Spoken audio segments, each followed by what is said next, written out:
Hey coin collectors, and welcome to DC Coin World International Coin Channel. And look at this. This is just a beautiful coin, the Iowa State Quarter Series, number 29 in the State Quarter Series from the United States of America. We see both the back and the front here, or the obverse and the reverse. And we will get back to the reverse later. But let's take a look at some of these coins here, the front of them. And this, as you can see, is D for the Denver Mint here.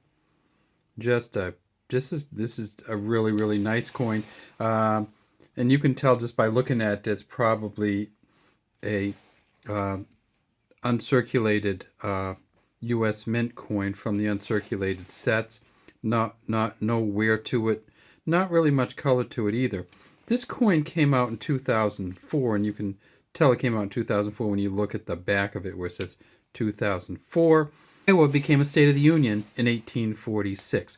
Well, what's on the front? Well, the front it says United States of America. George Washington here facing to the left. Liberty down here.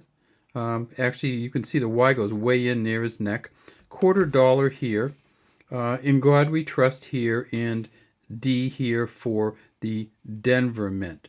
Now, at the Denver Mint in 2004, they made 252 million of these, which is somewhere in the range of most of the state quarters. One of the things that people may not know is that there are a few things that changed on this quarter. So let's look at it compared to the quarters before the state quarter series. And these coins ended in 1998. This, of course, is in 1965, the first year of the non-silver versions. And if you look at the 1965 coins and you go way down in here, you'll see that there is a J and an F. And that's for John Flanagan, and he engraved these coins initially in 1932 on the 200th anniversary of the birth of George Washington. Well, when they changed to the state quarters, William Cousins made some of the changes, and so they have a JF and a WC down here for John Flanagan and William Cousins, who was, and you can kind of see some of the changes here. The hair is a lot more complex. The face is a little bit less rounded. The tie is a little different here. Just little tiny things. So William Cousins has his initials on there because he helped engrave the coin. We tip it up. We see that this is one of the copper nickel clad coppers. Did we know it was? Yeah, we knew it was already because it wouldn't be a Denver Mint if it wasn't.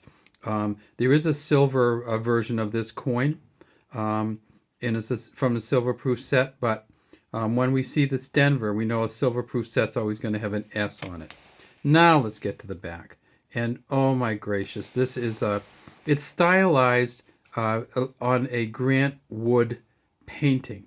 So Grant Wood was an Iowa artist, really famous for the picture of the couple, the man holding the pitchfork and his wife next to him.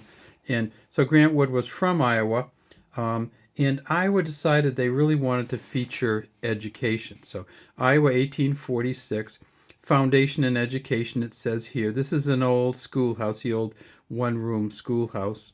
Down here, it's actually a teacher and some students planting a tree. You can see the roots of the tree here in the hole they've dug. And it's for Arbor Day, they say, in the design of the coin. At the very bottom, we see it says 2004 in E Pluribus Unum. And then over here, way over here to the right, to the left in very small, we see that there is a J and an M there. And that's for John Mercanti, right there, who was the engraver of the back of this coin, the Iowa State coin. As I said, these came out in a couple different ways. They came out in the Denver Mint.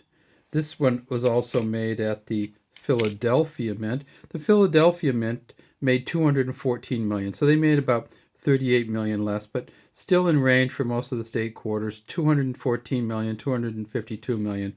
And then they also made it at the San Francisco Mint, and the San Francisco Mint coins are going to be proof coins. So you see they actually polish them differently, and George Washington kind of steps up off of this coin. We see the S for San Francisco.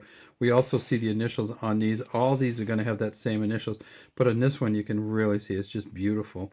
We tip this up on its side, and we see that this is the San Francisco Mint copper nickel clad copper coin. And so we can't tell the difference so much between the San Francisco Mint copper coins and silver coins, but let's take a look at the silver coin next to it. So this is one of the silver coins. You can tell a little bit of color sometimes, difference in here. See how the rim, but sometimes you really can't. But you can always tell the difference if you tip it up like this. And we see, let's tip them both up together. And we see that the silver one's clearly silver. It's 90% silver, and the copper nickel cladding one is still copper, but they both have the S on the front, and of course they both have the school on the back. But again, see how they changed the polishing or buffing on the school? Let me show you on this one. So this is all kind of a flat affect here. It's all polished the same. On the San Francisco coins, they actually polish it out a little bit more here. All right, are any of these worth any money? These are not very expensive coins. They're actually pretty easy to get. If you are looking for them, you're going to pay an MS-65. You're going to pay about $5 for a Denver, $5 for a Philly, only $2 or $3 for the San Francisco Mint copper nickel clad in a Proof 65, and then about $8.50 for the silver version. So the silver version, which is right here, is worth about $5 just in silver alone. All right, well, that's all we have today from DC Coin World International Coin Channel. We'd love to have you subscribe to our channel and leave any comments you might have in the comments section.